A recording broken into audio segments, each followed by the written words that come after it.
Hello all, welcome to our channel. ఈరోజు మనం chicken fry ఎలా చేయాలో చూసేద్దాం. వచ్చేసేయండి. కొంచెం సాల్ట్, కొంచెం పసుపు,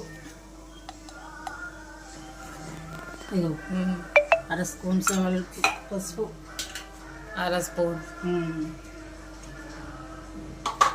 అల్లం వెల్లుల్లి పేస్ట్ వేసుకుని బాగా కలుపుకొని పక్కన పెట్టుకోవాలా. ఇట్లా కలిపేసుకుని ఒక అరగంట ఉంచేసుకుని పక్కన పెట్టుకుని అప్పుడు ఇది మళ్ళీ చూపిద్దాం. ఏం కూర? ఈరోజు చికెన్ ఎప్పుడు పెట్టుకుందామమ్మా?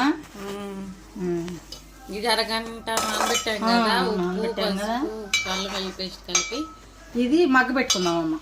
ఇట్లా సరే, తర్వాత అది మగ్గినాక చూద్దాం. మగ్గిపోయిందమ్మా. దీనిలో నూనె వేసుకున్నాము. ఇలా మగ్గిపోయిన తర్వాత ఆయిల్ వేసుకోవాలి.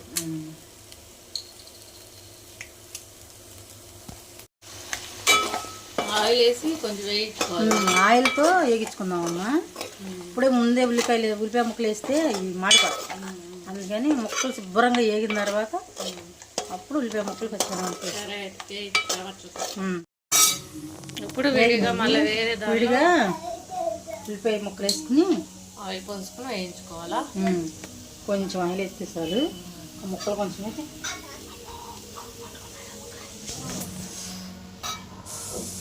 కొంచెం కారం వేసుకుందామమ్మా.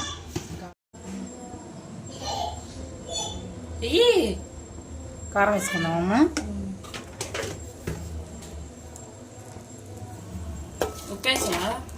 సాల్ట్ వేసేసాక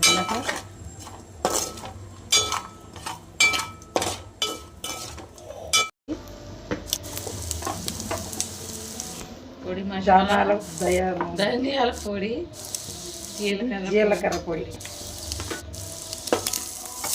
కొత్తిమీర వేసుకోవాలి. కొత్తిమీర వేసుకున్నాక ఒక 5 నిమిషాలు ఉంచుకొని ఆఫ్ చేసేయడమే. చాలా ఈజీగా ఉంటుందండి ఈ కర్రీ. చాలా టేస్టీగా ఉండే చికెన్ ఫ్రై రెడీ. మీకు మా వీడియో నచ్చినట్లయితే లైక్ చేయండి, షేర్ చేయండి, సబ్స్క్రైబ్ చేసుకోండి. Thank you.